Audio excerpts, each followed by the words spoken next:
I love this because somebody who loved this before me infected me with the love of history. I already had a basic understanding of world history from my art background because we learned art history, and art chronicled history for human beings for time immemorial, you know, starting with little Cycladic figures to paintings of coronations of kings. Before the camera, art chronicled human history.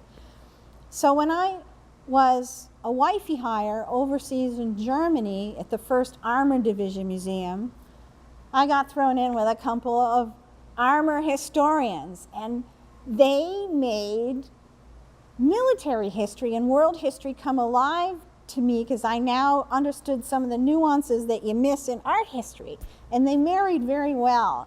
And the museum place is the perfect place to learn how history really affects everybody, how and why. And because my first museum experience with the US Army was a tank museum, they kind of were really special. Plus, honestly, I was trained as a zoological illustrator, bugs, and to me, tanks are like big bugs. They're just metal exoskeletons. So I love tanks. What is kind of wonderful and unique about the experience of the young men that came to Camp Meade to train, to go overseas? Camp Meade was essentially a microcosm of what was going on in the United States at large. We are the great melting pot.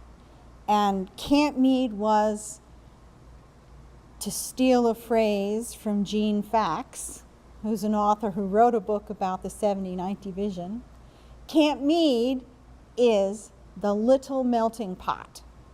So soldiers that came here, some of them were from recent immigrant ethnic groups in Baltimore. They spoke their homeland native language, and then we mixed them in with farmers from the rural parts of Pennsylvania and Western Maryland, and a lot of them couldn't speak each other's languages. And sergeants who were the same ethnic group who could give training commands in their own language until they could learn to work together as a cohesive force, as in a division. They were being formed up into the 79th Division. Camp Meade was the little melting pot. It's an awesome American story. Awesome.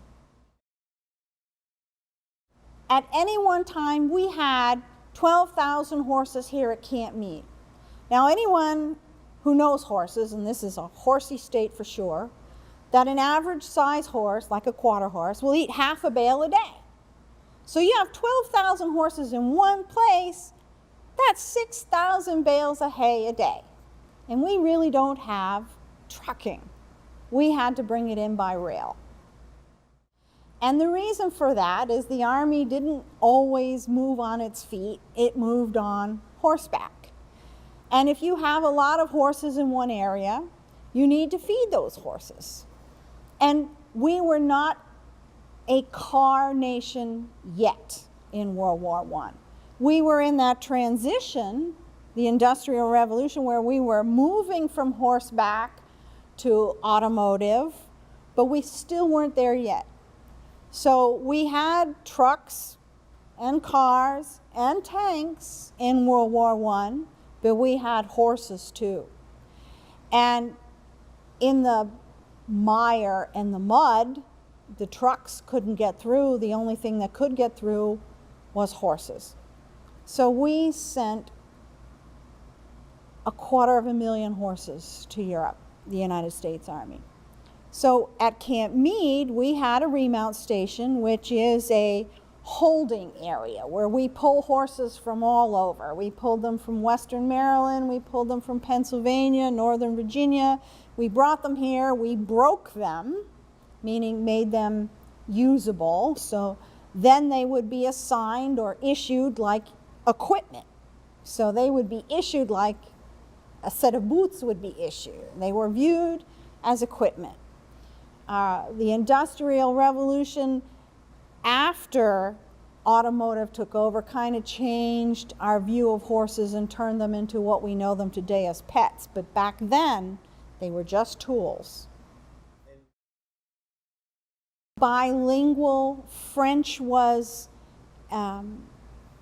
the language of the arts, whereas German and Russian are the languages of science, so the men would more likely speak German rather than French, and the women, when they went to university, you know, that was, women were geared to speaking French. So you had to have women that had spoke French fluently and had telephone switchboard experience. It wasn't so much the technology that they wanted women, is they wanted women who were bilingual with French.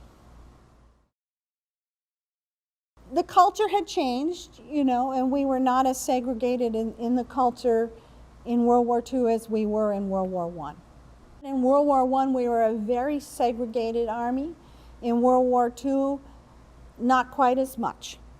So in World War I, Camp Meade had essentially two separate camps that mirrored each other, the Caucasian and the African American.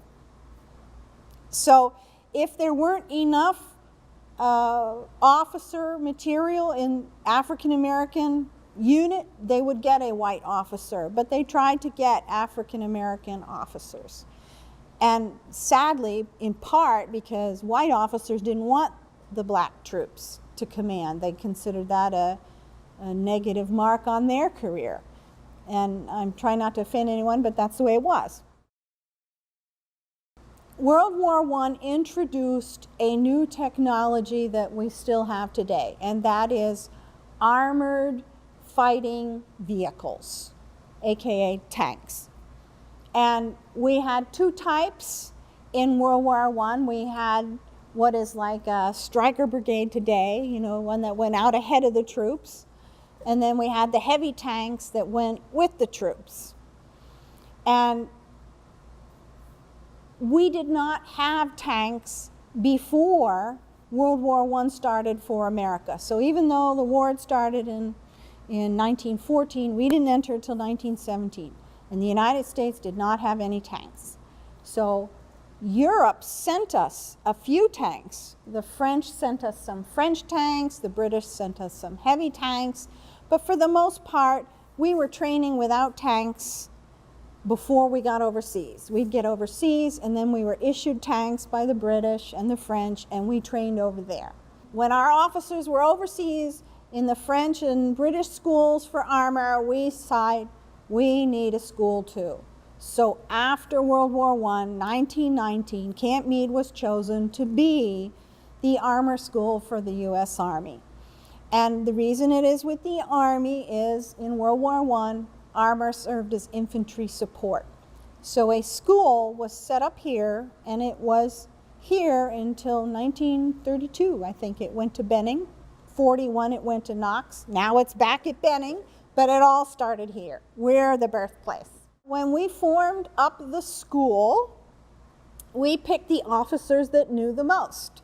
Patton was overseas in France with the light tank forces. He stood up a school for the Americans with French tanks.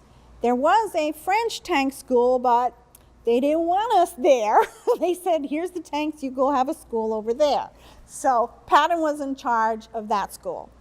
For the British tanks, the heavy tanks, Eisenhower was up at Camp Colt in Pennsylvania, but he only had a few Mark IVs, I think even maybe a Mark V, to train his men without tanks.